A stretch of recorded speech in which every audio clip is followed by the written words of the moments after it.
नमस्कार बंधू भगिनींनो, आपल्या सगळ्यांचं सहर्ष स्वागत आहे स्वास्तिकम या माझ्या चॅनलवर। मी आज आपल्यासाठी देवी भागवत पुराणातील पुढील अध्याय घेऊन आलेली आहे। तरी आपण सगळ्यांनी हे श्रवण करा। हे देवी भागवत जर आपल्याला पठण करणे शक्य नसेल तर आपण आपल्या घरामध्ये हे व्हिडिओ लावून ठेवू शकता, जेणेकरून आपल्या घरामध्ये सात्विक वातावरण राहील।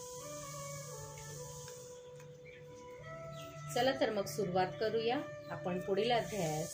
आणि आपल्याला खरंच जर माझे व्हिडिओ आवडत असतील तर आपण नक्कीच माझ्या चॅनलला सबस्क्राईब करा, माझ्या व्हिडिओला लाईक करा आणि कमेंटद्वारे मला नक्की कळवा की आपल्याला हे देवी भागवत पुराणाचं पठण केलेलं कसं वाटत आहे।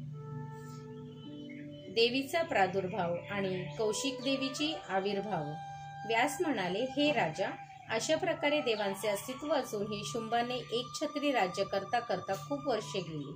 तेव्हा राज्यभ्रष्ट झालेले देवगण चिंतामग्न होऊन आपले गुरु बृहस्पती यांच्याकडे गेले।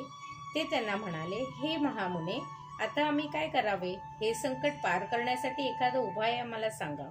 बृहस्पती म्हणाले, हे देवांनो, आपणाला दैव आणि प्रयत्न दोन्ही गोष्टींचा उपाय योजायला हवा। निवळ देवाच्या आश्रयाने कार्य सफल होत नाही, त्यामुळे खूप विचार करून आपणाला उपाय ठरविला पाहिजे। मीही नीट विचार करून तुम्हाला उपाय सुचवितो। पूर्वी जेव्हा भगवती आपणावर प्रसन्न होऊन तिने महिषासुराचा वध केला होता, तेव्हा आपण सर्वांनी तिची स्तुती गायली होती। त्यामुळे तिने आपणाला वर देऊन म्हटले होते की जेव्हा जेव्हा तुम्ही माझे स्मरण कराल तेव्हा तेव्हा मी येऊन तुमचे दुःख संकट दूर करेन। म्हणून आता आपण सर्वजण हिमालयावर जाऊन त्या चंडिकेची आराधना मनोभावे करूया।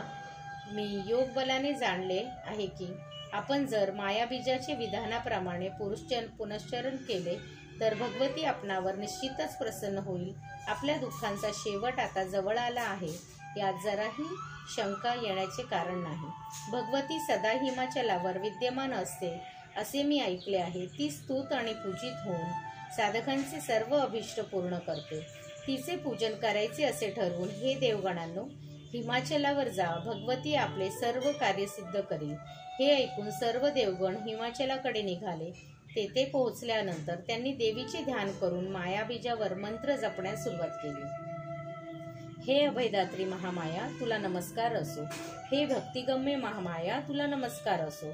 तूच जगातील पूर्णबीज स्वरूप आहेस। तू ज्या ज्या रूपाने देवांचे कार्य पूर्ण करतेस, तुझ्या त्या त्या रूपाला नमस्कार असो।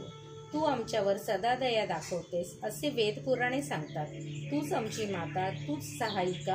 अशा तऱ्हाने देवानी स्तुती केल्यानंतर अंबिका लगेच प्रकट झाली आणि मेघाप्रमाणे गंभीर आवाजात ती म्हणाली, तुम्ही माझे स्मरण का बरे केलेत? देवानी उत्साह आला। ते म्हणाले, हे विश्वेश्वरी, हे कृपार्णवे, आमचा तुला नमस्कार असो। आम्ही दैत्यांकडून झालेल्या त्रासाने अत्यंत दुःखी झालो आहे, तेव्हा आता तूच आमचे दुःख दूर कर। शुंभ निशुंभ नावाचे हे दोन विकराळ राक्षस फारच उन्मत्त झाले आहेत। त्यांना मारायला कोणीही पुरुष समर्थ नाही। त्यांचे साथीदार रक्तबीज, चंड, मुंड इत्यादी अनेक बलवान दैत्य आहेत। त्यांनी आमचे राज्य हिरावून घेतले आहे।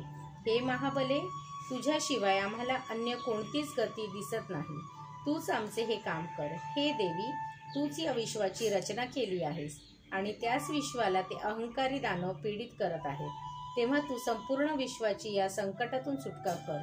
देवांची ही विनंती ऐकून देवीने आपल्या मदतीला आणखीन एक देवीला प्रकट होण्याची आज्ञा दिली। तिचे नाव कौशिक देवी।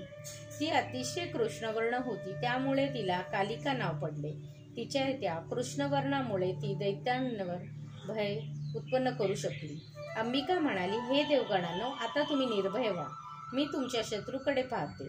असे म्हणून देवी सिंहावर आरूढ झाली आणि कालिका तिला बरोबर घेऊन शत्रूच्या नगरात गेली। तेथील एका उपवनात ती थांबली आणि तिने आपल्या कोकिळाप्रमाणे मधुर आवाजात गायला सुरुवात केली। तिचे गाणे ऐकून पशुपक्षीही आपली शुद्ध बुद्ध हरवून बसले। त्याचवेळी शुंभांचे चंडमुंड नावाचे दोघे सेवक त्या उपवनात येऊन पोहोचले।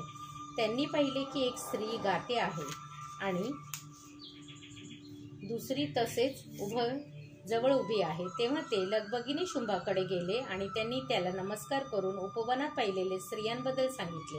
व्यास म्हणाले, त्यांचे बोलणे ऐकून शुंभाने सुग्रीव नावाच्या सेवकाला तिच्याकडे जाऊन तिला घेऊन येण्यास सांगितले। त्याने उपवनात जाऊन आपल्या राज्याचे वर्णन केले आणि राजाचा संदेश सांगितला. देवांचे कार्य करणारी देवी मधुर आवाजात म्हणाली, निशुंभ आणि महाबली शुंभ हे राजे आहेत. त्यांनी सर्व देवांना पराभूत केले आहे, अन्य शत्रूंना मारले आहे. हे अत्यंत पराक्रमी आणि सुंदर आहेत. तसेच ते देव आणि मनुष्यांकडून अवध्य आहेत. त्यांचे गुणवर्णन ऐकून मी येथे आले आहे. तरीही मला त्यांच्याकडे येण्याला जरा आडकाठी आहे, कारण मी बालपणी एक प्रतिज्ञा केली होती की जो कोणी माझ्याशी युद्ध करील आणि माझा पराभव करील त्यांच्याशीच मी लग्न करेन. तेव्हा माझे बलाचा अहंकार समजून घे आणि तू किंवा निशुंभ माझ्याशी युद्ध करा. मला जिंकूनच मग तुम्हाला तुमची इच्छा पूर्ण करता येईल. तेव्हा माझा हा संदेश तुमच्या राजाला जाऊन सांगा, असे देवी म्हणाली. श्रीदेवी पर्णमस्तु. शुभम भवतु. शुभम भवतु. शुभम भवतु.